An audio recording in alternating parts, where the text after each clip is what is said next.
So, welcome to this month's Equip and Connect webinar. It's entitled Humor and Play in Ministry, Haha and Aha. So, what if church ministry got serious about being funny? If you're on this Zoom or if you're watching, then you know the value of laughter. When it comes to church ministry, I'm wondering if we've asked some of the same questions. When is it appropriate to use humor? Can we engineer it? Or can we just allow it to happen? And why is it, after all, that we find ourselves laughing in some situations? Will I get in trouble for saying something? Humor is not just a rhetorical device used to manipulate an audience to hear a message, it's more than that. And play is not simply a lapse of maturity. So imagine humor used authentically, purposefully, and even faithfully. Imagine playful times enlivening people's gathering together of all ages.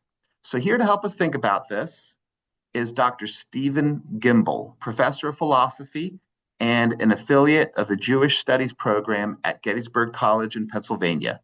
He is the author of Einstein's Jewish Science, Physics at the Intersection of Politics and Religion, Einstein, His Space and Times, and Isn't That Clever? A Philosophy of Humor and Comedy. And he's also the author of a recent book entitled In on the Joke, The Ethics of Humor and Comedy. So he is not only an excellent professor who is well respected by his peers and beloved by his students, but he also does stand up comedy. That's right.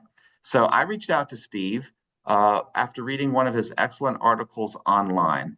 It just happened to be on Rodney Dangerfield. Since then, we were able to strike up a friendship, and I'm grateful that he accepted the invitation to be with us today. So, without any further ado, although we do like a little bit ado, but without any further ado, here he is, Dr. Stephen Gimbel. Welcome. Thank you, Mark. This is absolutely delightful to be able to talk with you. In fact, I was telling a dear friend of mine that I was speaking to this group, and she got extremely excited. Let me make sure I get this right because her great great uncle was a circuit riding Methodist minister in Western North Carolina. In fact, Gray's Chapel UMC in Randolph County is named for her family. So she grew up in Greensboro. So, yeah, you are her people. So it's wonderful to join you. When I was getting dressed this morning, I was intending to wear a blue shirt, but I have two. One is royal blue, the other's powder blue. And I realize this is North Carolina. Either choice will alienate half the audience. So we went with the yellow. I am from Maryland. This is the away jersey. Uh, so humor in ministry. I'll switch to my PowerPoint in a minute. Clearly, it's a topic of interest, and who better than a Jew to talk to you about it? Uh, let's bring up the share.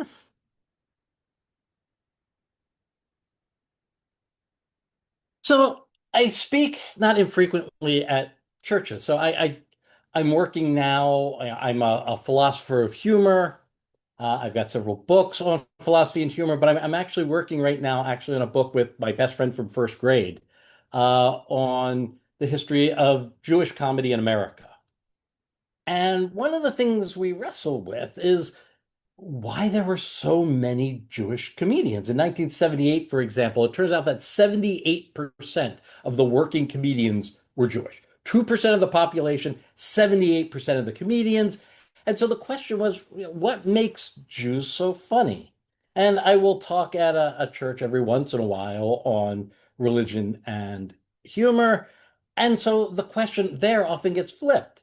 Why are Jews funnier than Christians? And there is a series of things that probably are worth discussing. There is a complex relationship between Christianity and humor, which I think is something that really needs to be sort of put on the table before we, go where this talk goes, right? And there are three elements I think that really create some barriers there.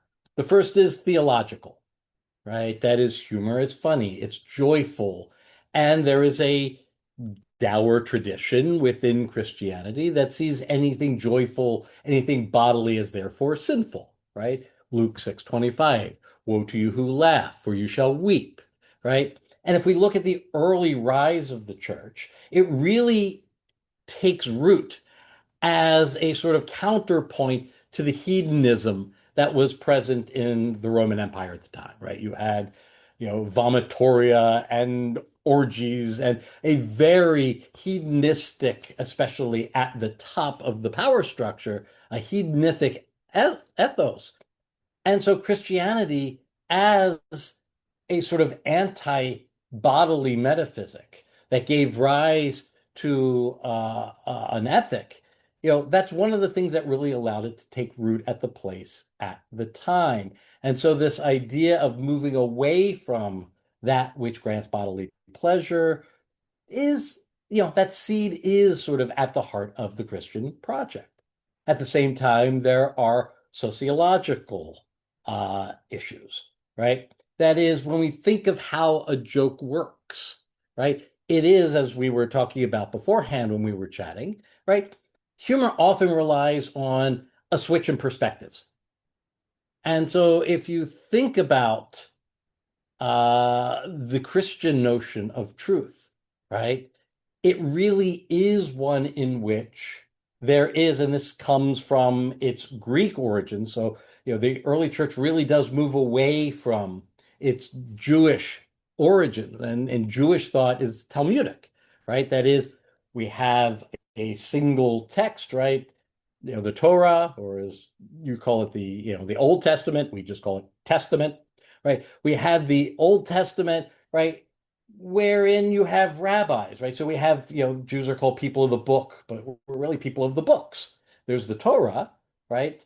But then there's the Talmud, which is the ancient rabbis' commentary. And what's interesting is for any given passage, this rabbi reads it this way, this rabbi reads it that way. Well, which one is right?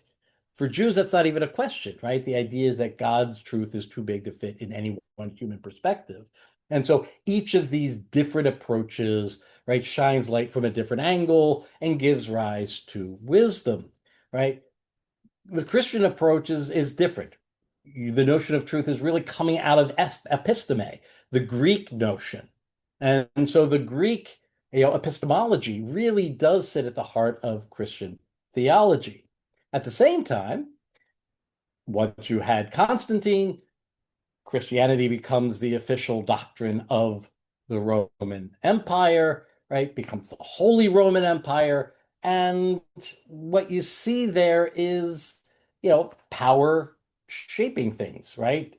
Comedy often comes from the margins. Comedy, in essence, challenges power because it forces you to see things in multiple ways.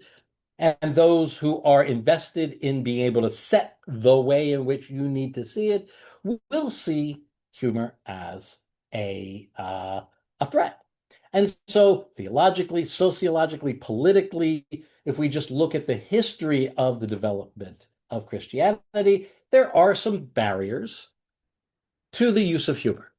But at the same time, there are, of course, some very funny Christians and important Christians who have championed the use of comedy, right? Say Thomas Aquinas, right, argues, well,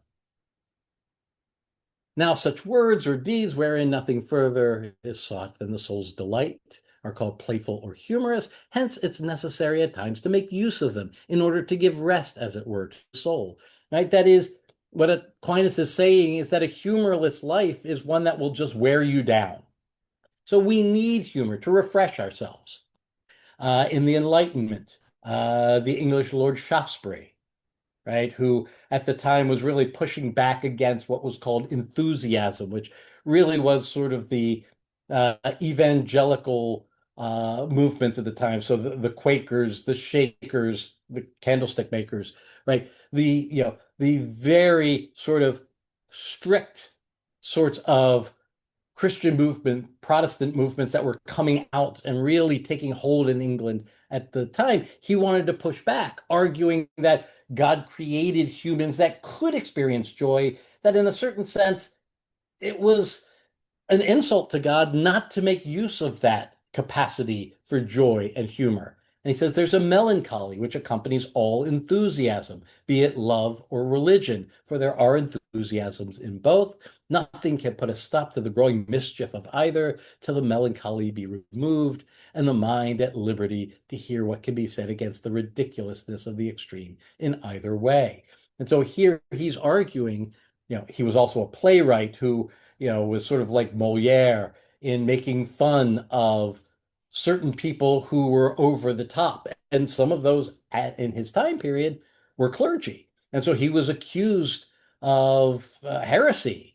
And he's saying, no, no, no, right? What I'm doing actually is mocking the human misunderstanding of the divine, not mocking the divine itself.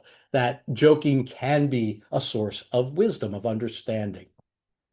And finally, the great Danish philosopher, sorry, Kierkegaard, who we'll talk about a little bit more in a bit, but he argues that if it's given that it's easy to understand that God becomes a particular human being, then the difficulty is only the next, that he becomes a lowly and despised human being. Then in summa summarum, Christianity is humor.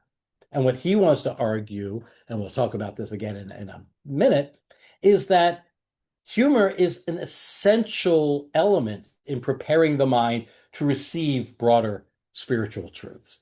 And so he's going to argue that humor is not only not antithetical to faith, but it actually is an essential element in coming to these deeper understandings.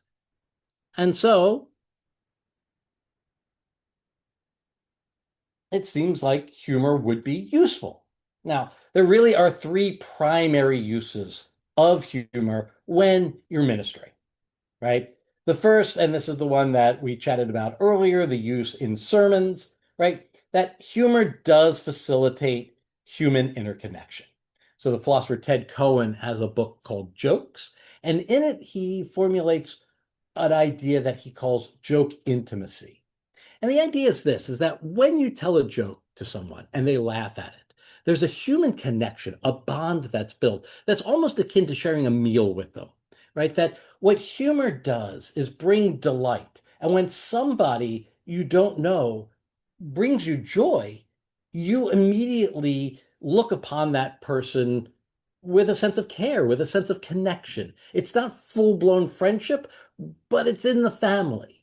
And so there is this idea of joke intimacy. And so, ministers, because of your position of power, there is a certain alienation from those to whom you minister, right? The idea is that there is a sort of hierarchy. One of my dear dear colleagues at Gettysburg College is a Presbyterian minister, and people are so tight around him because he's not only a professor and a doctor, but a minister. And so everybody feels like they always have to be on their best behavior. He loves a dirty joke. And, there is, this sort of dehumanizing that will often come with that position. And so what joking does often is allow you to connect with people on a more human level. That is, instead of being seen in a certain sense as, you know, uh, a special person above people. When you joke, you make yourself human again. At the same time, and this is the second use, is that humor can be very effective in emotional support, especially when it comes from changing perspectives. I mean, one of the things I'm sure you see often is that when people find themselves in difficult straits, they will get locked on to a particular way of seeing a problem. And they can't be moved off of that one perspective. Whereas the answer or possible approaches lie in just, no, no, no, no, see it just slightly differently, but they can't just let go of this one way of seeing things. What does humor do? Well, one of the things that humor does is force you to see things differently. I mean, what's interesting, and this goes back to an earlier slide, is that if you look, let's just look at American comedy, it largely comes from Jewish and Black comedians, from minority groups, from groups on the outside of the power structure. And there's a reason for that, right? If you look at the sociologist W.E.B. Du Bois, one of the things he argues is that people who are in minority groups are forced to develop what he calls a double consciousness. That is, you always see things from your own perspective. But if you're an outsider, there's another group that sort of controls the structure. You have to see the world the way they see the world because they make the rules, they give the rewards. And so if you're an outsider, you will always be seeing things through multiple perspectives, right? Think about how a joke works, right? We have a setup. Knock, knock. That was very disappointing. Who's Let's Well, try I that there? think some again. Who's people are on there? mute. So Knock, who's knock. there? Who's there? Two. To who? No, to whom? Right? Now, the idea is that's not that funny of a joke, I will grant you, right? But the idea here is how does it work? Oh, you're thinking about this one way, and then the punchline comes in, you realize, oh, I need to be thinking about it a different way, right? And so why might, those out groups, minority group members be more likely to be comedians? Because they're already seeing the world, right, through two different perspectives simultaneously. And so that makes the sort of thinking that comes with humor just much more imminent for them. And so it can be used in the opposite direction when ministering, when somebody is just caught with the blinders and they can't not get off of that one way of seeing the problem. If you can bring in a joke, what you can do is force them to see things slightly differently. And that could open up the mind and allow for other solutions, right? I mean, when I grew up, every Sunday we would have a Sunday dinner at my grandparents'. I would go over early, mow the lawn, weed the flower beds, and then I would sit with my grandfather for a couple of hours, and he would teach me like a good grandfather would, moral lessons, but he always did it through Jewish jokes. And when he got to the punchline, he would then turn to me and go, "You didn't think of it like that, did you?" And so he was training me to think about things from different perspectives, to always see that there might be another way to look at this, and that other way might bring some value. And so this is something that, in ministry could be very, very helpful. And then finally, we get back to Kierkegaard, which is that when we're dealing with deep questions of theology, they're often really intricate and difficult, right? And what Kierkegaard argues is that when you look at truths, there are a number of truths that are accessible to the human reason, and science and logic are the way to go for those. But he says there's also a set of truths that are beyond that.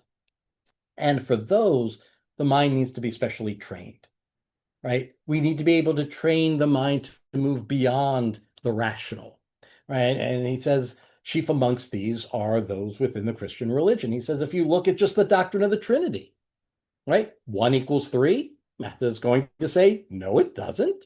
But yet, this is the central notion. And so he says, how are we going to train our mind in order to wrap itself around these truths that are extra rational? He says there is a practice that does this. And so he sees humor, especially ironic humor, as, in essence, cognitive yoga. It stretches the mind in ways that now allows it to think about these truths that are beyond the rational. And we see this in other traditions as well, right? We see this, right, in Buddhism, for example, right? In Zen Buddhism, you have these koans, right? What is the sound of one hand clapping? And the idea is this is an absurd sentence that doesn't seem absurd. And it's in working through that absurdity that you now are able to stretch your consciousness, excuse me, to be able to deal with these deeper truths. So something theologically intricate, humor can often be helpful in preparing the mind for that presentation. So there clearly are constructive uses of humor. But is it risky? Absolutely. Joking can go very wrong. How? Well, the first one is that when you make a joke, it seems like you're making something into a joke. That is, you're not taking what is probably a very serious matter seriously, right? It can make it seem like you're not invested in it. If because joking often comes with a distance, right? What is humor? It's pain plus time, right? If you're in the middle of it, it's not funny, but after a while, you'll step back and you'll see the absurdity in it. And so if you're making a joke about it, it may seem as if to those who are in the middle that you're not there with them. Similarly, it can undermine the investment of your audience. And what I mean by that is, I'm a teacher. I clearly make a lot of jokes when I teach. And so my students are listening for the jokes. And on the one hand, you think, okay, if they're listening for the jokes, at least they're listening. But we listen to jokes differently than we listen to other speech. Goodness, excuse me. And so when you're listening to comedy, when you're listening to jokes, there is a way that you're interpreting language that's different from the way you're dealing with normal speech. And so by being too jokey, you turn into an entertainer, which can harm your ability to really communicate a deeper message. At the same time, jokes can alienate. We've all made a joke and the audience didn't get it. And if the audience doesn't get it, just goes over their heads, well, now they're wondering, what are you talking about? And now you've lost your audience. At the same time, it might land, but they just might not find that joke funny. And so if you come in with a bad joke, oh, they got it. But the fact that you're telling a joke that's really inappropriate or just not funny or not well delivered often can undermine now your place as a speaker worth listening to. And finally, jokes can be offensive, right? We are, especially at times when we're vulnerable, which is often when you're called to minister to people, right? If you're making a joke that's not quite on target, if they find it offensive, that can undermine the trust that is really necessary to connect with someone at that deep level at a time of vulnerability. And who's kidding who? We live in really weird times right now where people have a hair trigger and the political baggage can then just lead people to put up their wall and just tune you out, no matter how insightful what you say. So, can humor be helpful during ministering? Of course. Is it risky? Absolutely. And so the question then is, how do I know when to tell a given joke or not? Is this joke okay to tell at this point? And the answer is maybe. You often don't know until it's too late. Now, sometimes it's clear. Sometimes you know that one's safe. Sometimes you know, can't go there. But there is a very large gray zone. How do you know? And the answer is you don't really. And, as a philosopher, my job is not to answer all of the questions because then I'd have to get a real job. But what we can do, hopefully, is at least help clarify what the question is and how we should think about going about answering it. And so this will certainly help. And this is a book I wrote with my former student, Tom Wilk, In on the Joke, The Ethics of Humor and Comedy, which is with the publisher De Gruyter and grossly overpriced. So I am not going to ask you to buy it. I will simply say that I do have a child in law school. And so if you have a deep sense of Christian charity, I could really use the royalties. At the same time, let me tell you what's in it so you don't actually have to buy it. And so we come up with an approach to answering exactly this question. When is it acceptable for a certain person to tell a certain joke to a certain audience at a certain time? Right? There are so many moving parts here. This is what makes the question complicated. And so Tom, who was a double major when he was a student with me at Gettysburg, he was a double major in philosophy and economics. We came up with a very economic metaphor for joke ethics. We think of it like buying a car. Cars, when you walk on the lot, there will be a base price, right? This is what a Honda Civic or a Chevy Spark costs, right? Now, the base price of the joke, so jokes have certain costs, right? The meaner the joke, the more expensive the joke. The lighter the joke, the cheaper the joke. So the base price is really based on intrinsic properties of the joke itself. There are certain jokes you could just look at the text typed out and go, ooh, that's just ugly. And others, it's like, oh, that's just cute. And so the base price of the joke is based on the intrinsic nastiness or harshness of the joke. The meaner the joke, the more expensive it should be to tell. But the minute you walk on the lot, you look on the window of the car, the base price ain't the price of the car, right? There's the sticker price. And the sticker price has lots of different things, right? Maybe there are certain features that elevate the price. Maybe there are certain sales that bring the price down. And so there are going to be lots of adjustments to the base price to give you the sticker price. Same thing with a joke. And if the base price is based on the internal meanness of the joke, the sticker price is based on external factors. So, for example, there's what we call a vulnerability tax. So if the joke is about a vulnerable group, it's more expensive. If it's about a group that has more power, then it's less expensive, right? Because that group already has enough social capital that they could weather a light little joke, whereas an oppressed group, of course, they're going to be more sensitive. There's what we call the temporality tax. This is the too soon question, right? If a problem is still very much raw, then yeah, it's going to be much more expensive to tell the same joke than it would be, you know, a good time afterwards. So Mel Brooks can make fun of the Spanish Inquisition in a way that he probably couldn't do the same thing about the Holocaust, right? Why? Not enough time had passed. There's also a quality tax. If a joke is a really good joke, then it makes sense why you're telling it, because that's a really good joke. But if it's a lousy joke, why would you be telling a bad joke about that group? Maybe you really feel that way. And so a bad joke is more expensive than a good joke. And finally, there's the supply tax. That is, if there are certain groups about which jokes are always made, say Polish people or blondes, right?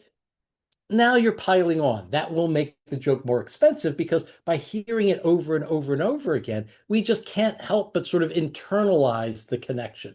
Whereas if it's a joke about a group that we don't normally joke about, it will be cheaper because there isn't that sort of entrenched stereotype of the joke. So these different external factors will affect the base price to make the joke more expensive or less expensive. But once you have a sticker price, the question is, can you afford it? And here's where we come up with the idea of joke capital. So all of us have a bank account. And in that bank account, we keep our joke capital. Now, that joke capital comes in different denominations.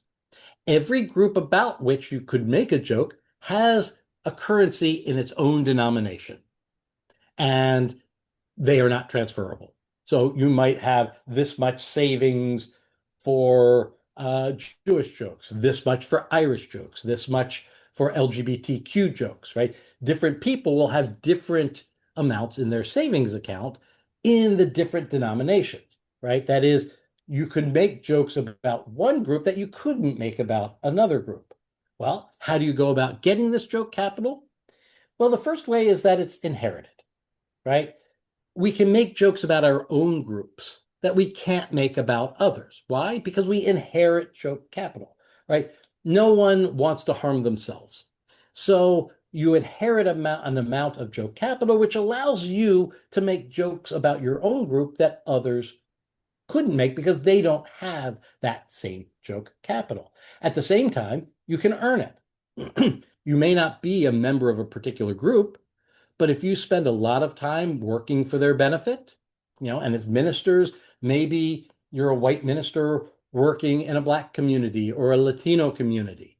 And by spending so much of your time, effort, and care, you build up more joke capital. Not as much as those who inherit it, but you could probably make certain jokes by making yourself, an ally, an insider. And so you do get some extra leeway. At the same time, we can lend and borrow the joke capital. Now, this is very limited, but if I'm with a dear friend. So, my co-author Tom, who's a former student and now a dear friend, he's not Jewish, but I am. He can make Jewish jokes around me because we're close enough, right? But not ones that I couldn't afford, right? So the idea is that we can borrow from. This is often the line when somebody gets caught telling a joke they shouldn't be telling. Well, I have friends who are. Well, yeah.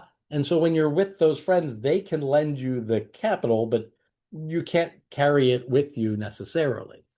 And finally, reparations.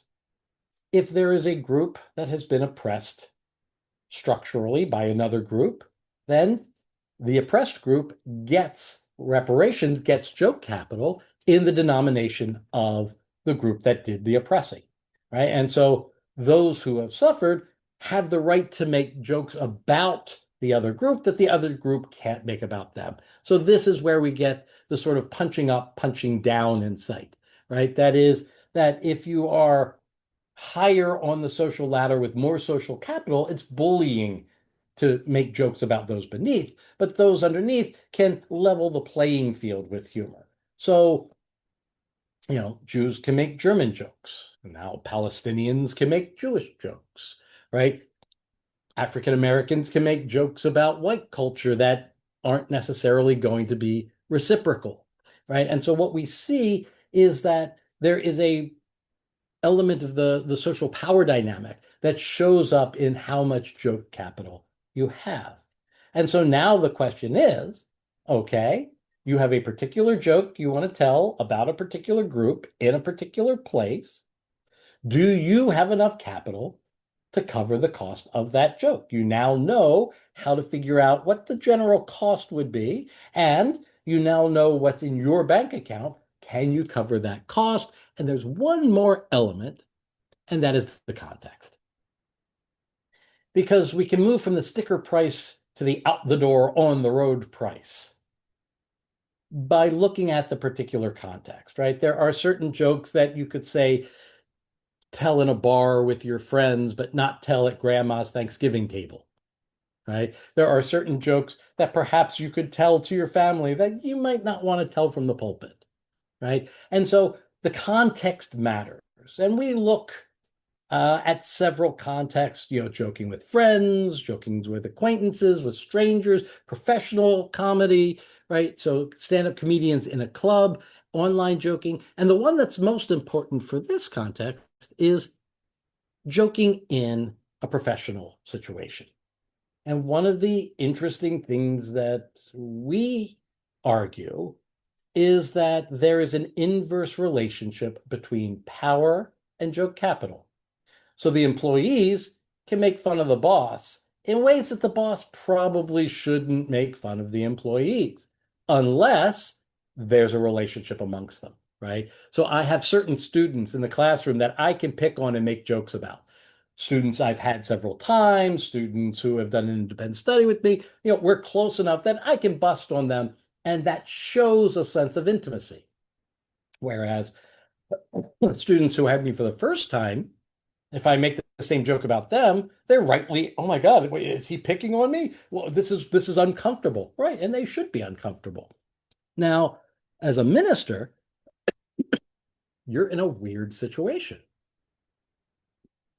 On the one hand, there is a power differential. The nature of your position does, in a certain sense, elevate you in the eyes of the person to whom you're ministering, right? It isn't just talking to a friend. They are seeking out someone they see as having higher social status. And so that does, in a certain sense, limit the amount of humor you can use unless there is that connection, right? And again, ministering well creates human interconnection, and that human interconnection allows you to borrow joke capital. And so if it is somebody with whom you have developed, right, a very close, intimate relationship, they have told you things that they wouldn't tell most other people, and they have opened their soul to you. And at that point, you now have a connection which allows you to tell jokes you couldn't tell to other people because of that notion of joke intimacy. So for Cohen, it goes in one direction. That is, the telling of the joke creates the intimacy. What we want to argue is there's also a reciprocal sense where intimacy also gives you a leash, right? There are certain jokes that my best friends can make about me, that my family can make about me, that strangers probably shouldn't, right? But jokes that those people shouldn't tell that my beloveds tell only shows how close we are. And so humor in ministering can build that intimacy and demonstrate it. And as we talked about before, can be used in these other ways to shift perspectives, to lead to insights. And so, should I tell this joke to this person at this time?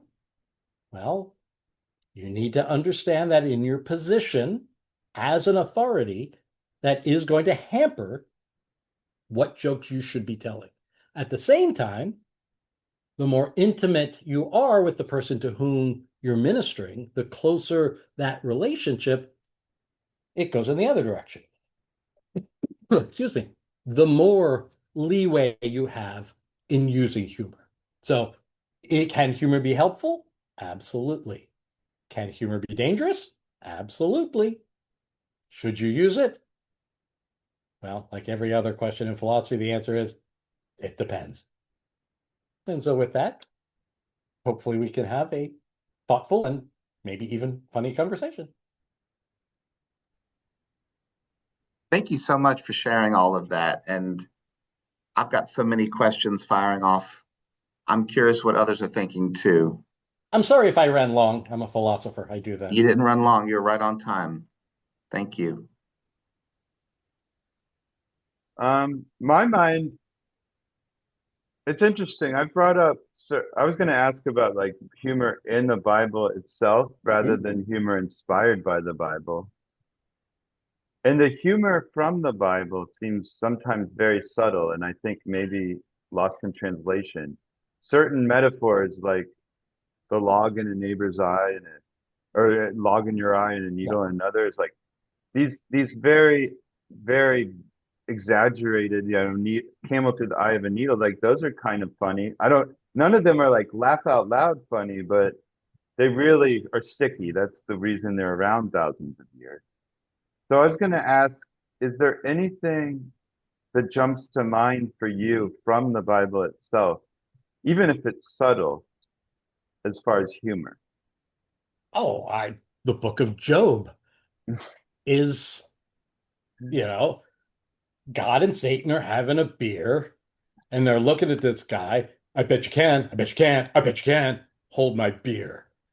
And then the Yes, whole book is just, I mean, how many comedies do we see where it is just every step it just gets worse and it just gets worse and it just gets worse and how bad can it right. be? I mean, that's the book of Job. And then of course you get at the end where okay, he wins the jackpot, he gets everything back tenfold, but he lost his kids. So he gets 10 times the kids. A, anybody who's a parent, is that really a benefit? B, where did the original kids go? Did I get 10 of each one? Because we all have that one kid that we probably don't want 10 of. Yes. But anyway, so I find the book of Job. It's funny you mentioned that because my favorite Simpsons is based on it with Ned Flanders. I mean, it's so good.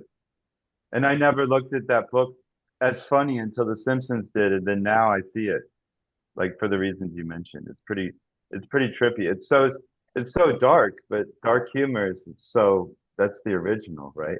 Exactly. Yeah, thank you for that. I really appreciate your take on that.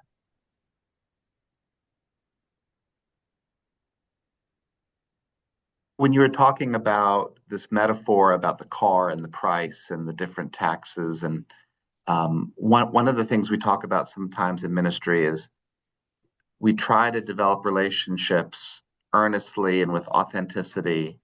And the hope is that a minister has credibility, and that credibility translates whether they're saying something or doing something or initiating an idea.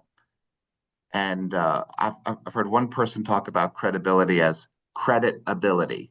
Oh, And pulling a person can directly into increase their creditability, but then they can lose it. hmm And to tie back to something else, some of us recently participated in an anti-racism training where there was talk about the difference between when you say something, your intention and your impact. So someone may have a good intention in a joke, but the impact is not what they wanted, and all of a sudden the cost of that joke is way higher than they had realized, right? Exactly. And the way we sort of set it up is we think of it almost as indemnity insurance, right? You need insurance when you buy that car in case you get in an accident. In the same way, you need insurance against the harm that the joke could tell. And if you drive, the 18-year-old Honda Civic that I drive, you're not going to pay that much in insurance. But if I trade it in for, a Ferrari, yeah, I'm going to be paying a lot more in insurance. And so when we think of the joke in that sense as, the price of a car, yeah, what you're really looking at in this way is, can I afford what might be the unseen harm that might come from the telling of this joke? So contrary to my intention, I'm going to have an impact, and I need to have the insurance to be able to say, ooh, okay, I can cover the damage there because I've been an ally to this community, for so long they'll go, oh, okay, I see what they're doing. And now it becomes something that builds intimacy instead of something that breeds alienation. That reminds me Steve, of oh, sorry, Lord Beth. no, go ahead, Mark. Just real quick, great episode of Seinfeld where Watley, the dentist, converts to Yeah, Judaism for the jokes. exactly. Are you offended as a Jew? No, I'm offended as a comedian. Right? And I do love the fact that we're talking about The Simpsons and Seinfeld. Yeah. So I wonder if you could speak to a little bit of a different way of using humor. Because yes, there's some work to be done and thinking intentionally around, okay, preparing a sermon, do I tell this joke? Or within a presentation we're giving. But there are also some people that use humor as a way of dealing with hard stuff.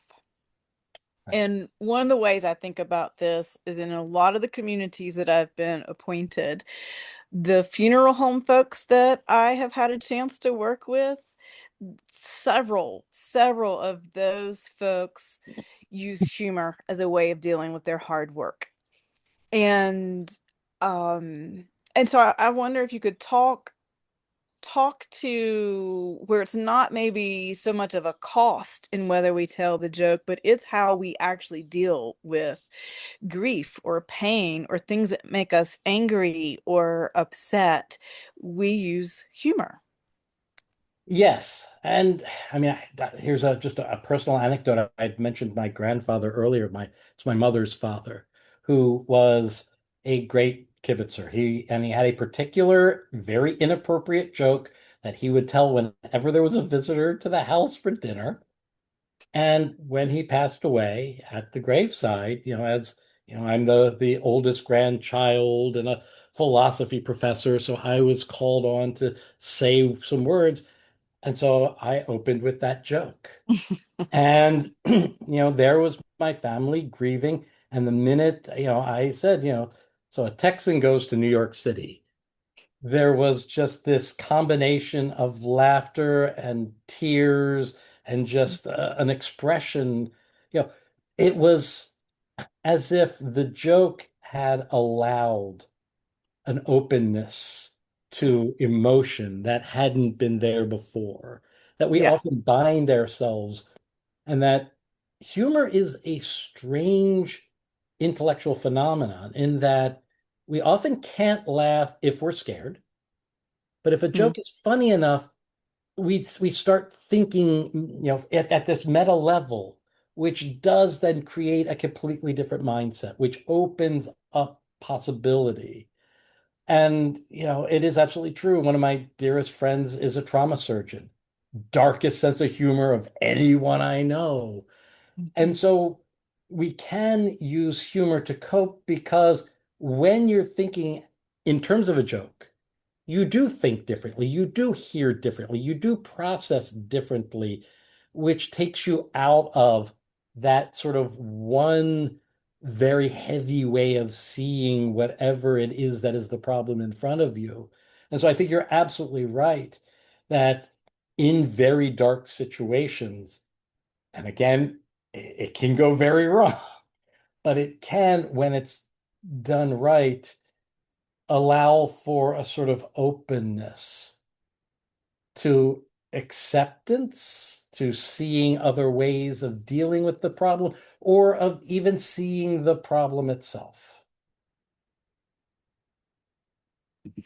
It's almost like a tool for catharsis. Like it opens up the expression of some kind of emotion, and laughter might be easier for people to access than tears, but it Exactly. still releases the some kind of expression. Aristotle Thanks. called it cathexis. So catharsis is that release through sorrow. Cathexis is the release through joy or through humor. And so, yeah, even going back to, classical Greece, that sort of power was recognized. Well, it seems like we have some things in the chat I haven't been paying attention to. I apologize for that. Would you type that word in the chat so so we can spell it correctly? Well, Cathexis. I've never heard that. I always thought catharsis was just the release of emotions, the full range. Um, so thank yeah, you. That's great. and in this case, he was, one of the things that Aristotle was wondering is like, why do we love tragedies? Why would we want to be sad? Sadness seems bad. Why would you seek out pain? And his answer is, well, because you cry out, the tension that you've been carrying around with you. But unfortunately, his book, The Poetics, we only have half of it. We have the half that has his theory of tragedy. We've lost the half that has the theory of comedy. And so that's why catharsis is sort of the general term because that's the only half of the book we have.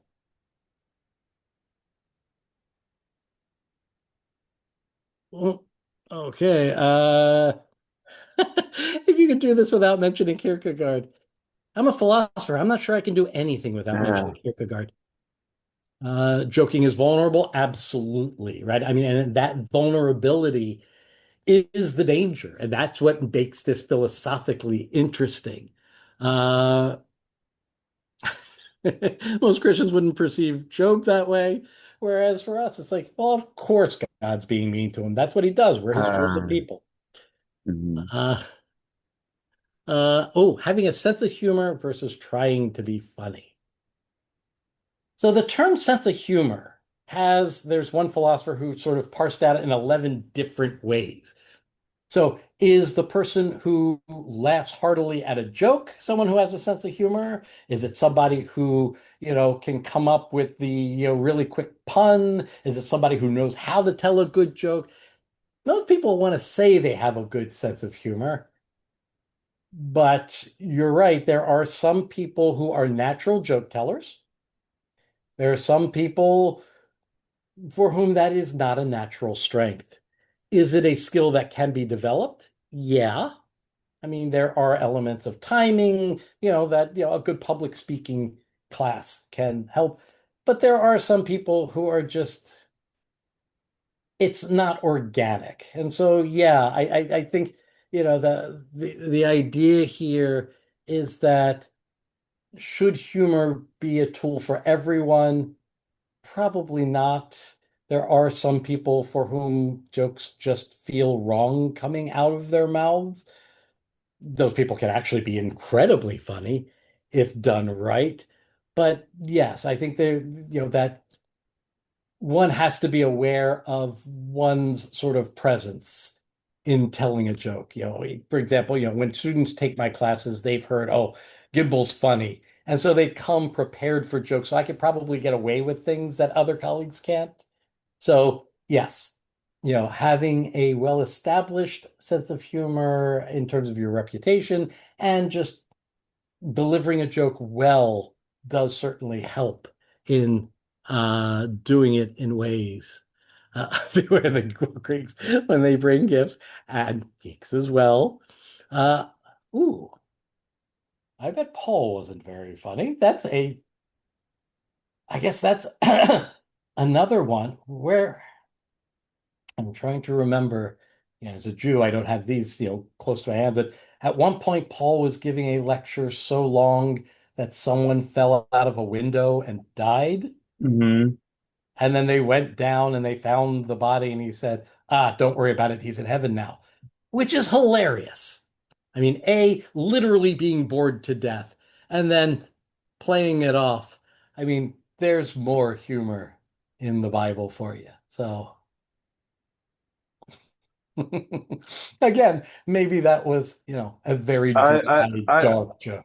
I did comedy homily about it, and I think if I remember, I looked up the name of the guy who died and came back, and his name translates from Greek to lucky, by the way. So I started looking up the names in the Bible and what they mean, and sometimes there's crazy irony and humor there too. Exactly. Which, so much comedy is linguistic. And that, when you've gone through, say Aramaic to Greek to Latin to English, you're going to lose some of the punchlines. So I have a question for you, Steve. Sometimes in social settings, people laugh out of nervousness, not because something's funny, Right. but people laugh out of nervousness. And so then I've seen many situations where someone's talking and it's met with little giggles, but the person isn't being humorous, right? Right. So why do you think people laugh out of nervousness? Okay. So we have a distinction that we draw between what's called Duchenne and non-Duchenne laughter. Duchenne laughter is that laugh that just wells up inside of you and just explodes out. Non-Duchenne laughter comes in a couple of different categories. So there's social laughter. If you look at how children laugh versus how adults laugh, completely different. Kids just find everything hilarious and they're just doubled over. Adults, when we laugh, generally, if you were to look at a transcript and you look at what was laughed at, it wasn't the slightest bit funny. And there's a psychologist named Robert Provine who wrote a book on just called Laughter. And he's a social psychologist. And what he realized is in those situations, he had his graduate students analyze a whole range, thousands of these interactions, that women tend to laugh more often than men in a mixed gender relationship. Men tend to laugh more often when with other men. Women laugh less often when with other women, which is odd. He then looked at in the workplace. The boss is laughed at. The underlings do more laughing. And so what he realized is that laughter is often used as a social lubricant, is his term. It's often used almost like bowing, as sort of a deferential verbal cue, saying, I'm not a threat to you, or I recognize your superiority, which is why, when men say, I'm looking for a woman with a good sense of humor, they often mean, I want somebody who's going to laugh at my jokes. Whereas women, I want somebody who's going to make me laugh. Hopefully that's becoming less so. But what he points out is that there is this social component, which in essence has nothing to do with funniness. At the same time, there's non-Duchenne laughter that'll come from being tickled or from nervousness. And so what we see is that nervous energy sort of builds up and it needs a release. You'll often see in movies, they will intentionally do this, right? It also is why in church or in the classroom, it's the easiest audience you will ever have. I can get huge laughs from jokes that aren't that funny, in part because there is this sort of odd social structure that not only is that a joke that's a little funny, but there's also this other element of tension coupled with the fact that it's coming from an authority figure. And so, I mean, I tell the students at the beginning of the semester, it's an easy bargain. You laugh at my jokes, I give you the grade.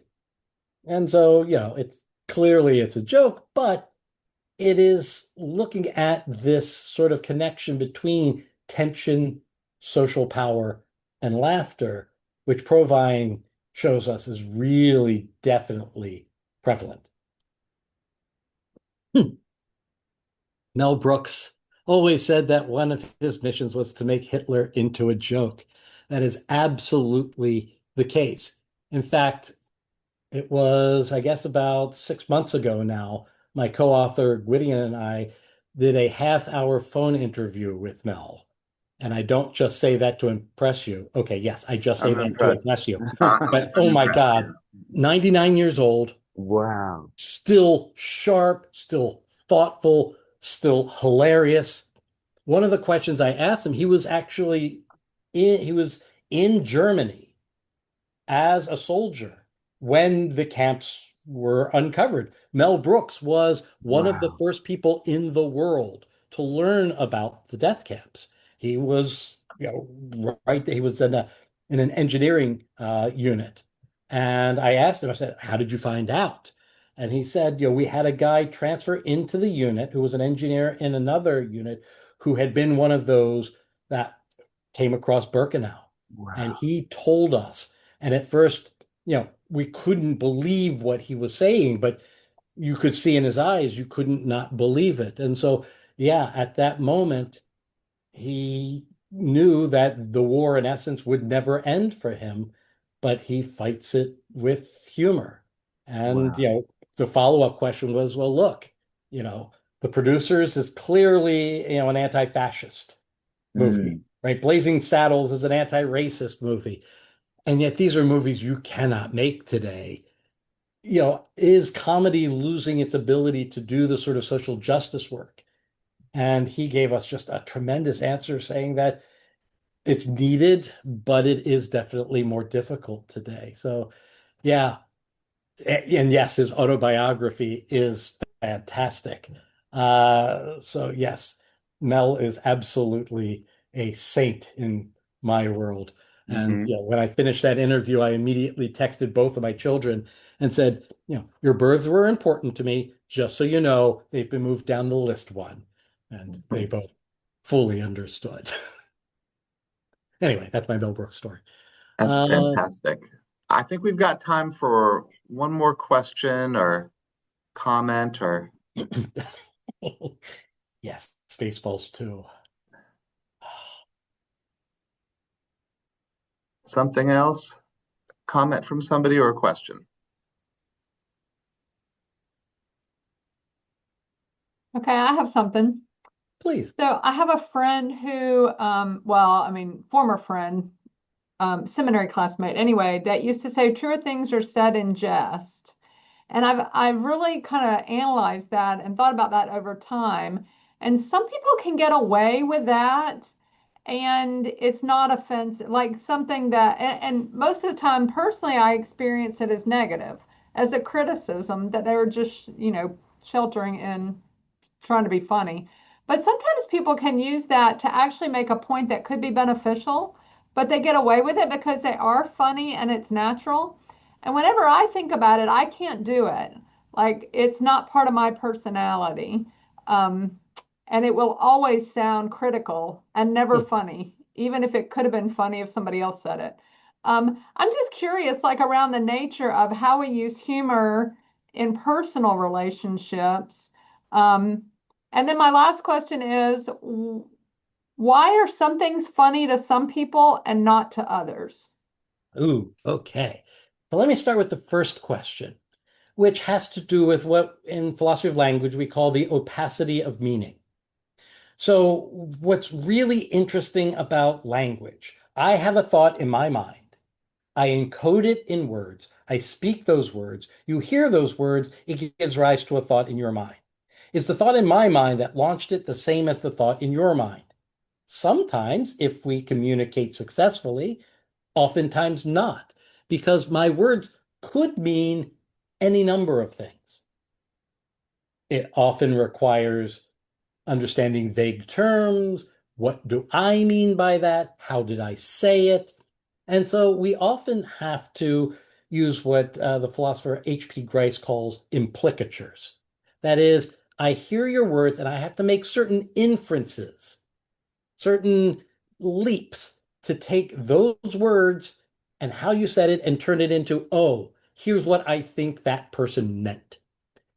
And oftentimes we're not very good at it.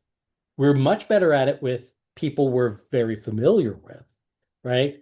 So, if I often, employ self-deferential humor, right? I mock myself, which part of it is as a professor, I want to create a more level, and I have a position of social power. So I want to level the playing field. So I'll make fun of myself.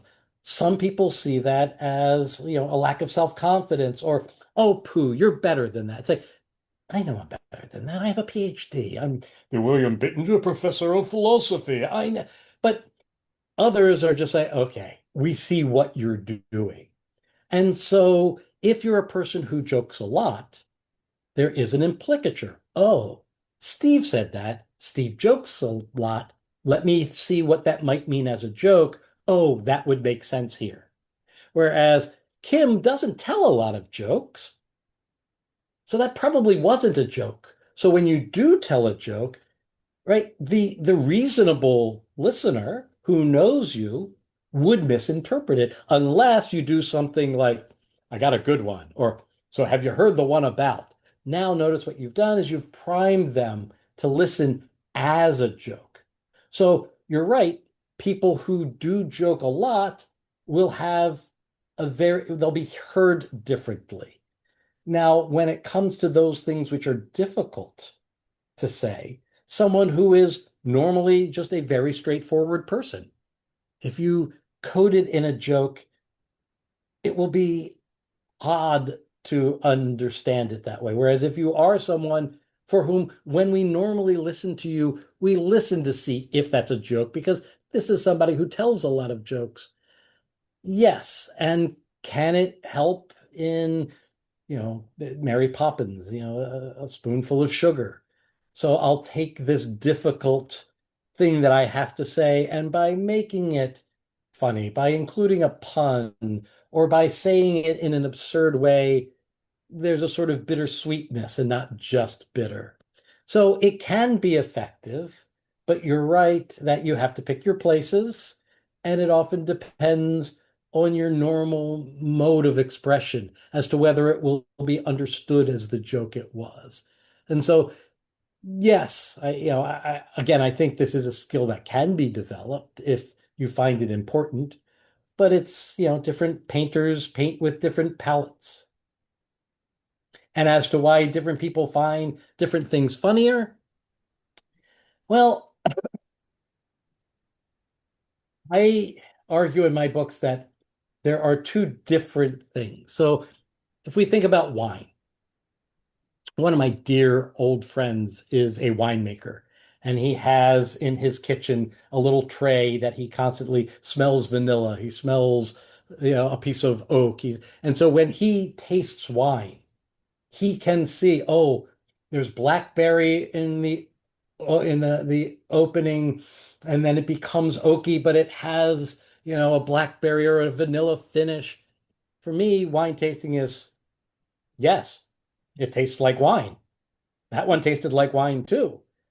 And so there will be different people who have different abilities to see the humor within something that, may be funnier or not, one's mindset. There are people who just have more black and white minds. And so the playfulness that is required for appreciating jokes may not be there.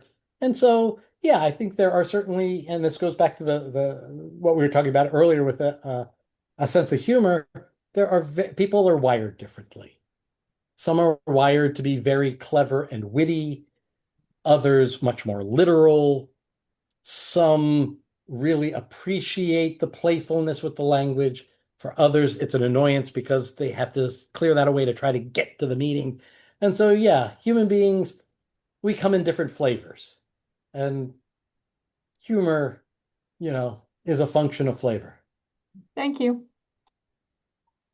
So I want to take just a minute to mention a topic that's adjacent to this, and that is games, Ooh. playing games, and how games can be a structured way to bring about connection and humor, laughter, and can help accomplish so much for many of the relationship building hopes that we have.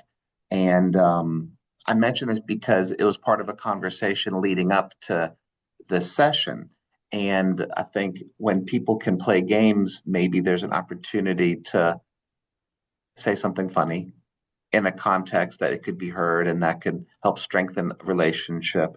But I want to give a shout out to our Ministry Resource Center in our annual conference because we have ministry incubator games that people can check out and use in their local churches. Games that help people think about mission and purpose. And There are, of course, other games. We sometimes just relegate those to children and think, oh, that's for kids. But what would it look like if adults were a little bit more purposeful in doing this? I think we have just scratched the surface on humor and ministry and the importance of laughter. And I think this has been a really rich conversation. Um, Steve, thank you. Thank you for setting aside this time to be with us. Yeah, it's at the Resource Center. Thank you, Kim. Um, Thank you, Steve, for being willing to come and be among us and share your heart, your wisdom, and your laughter. So Ah, thank you. well, thank you, my friend. Thank And you so much. I may be down for the folk festival in September, so maybe I'll run into folks in Greensboro. Would love that. All right. Well, with that, we're going to draw to a close. Thanks, everybody, for taking time to be with us. And when this is live on YouTube, you can maybe share the link with someone and let them know that they can learn the wisdom later. So thank you, everybody.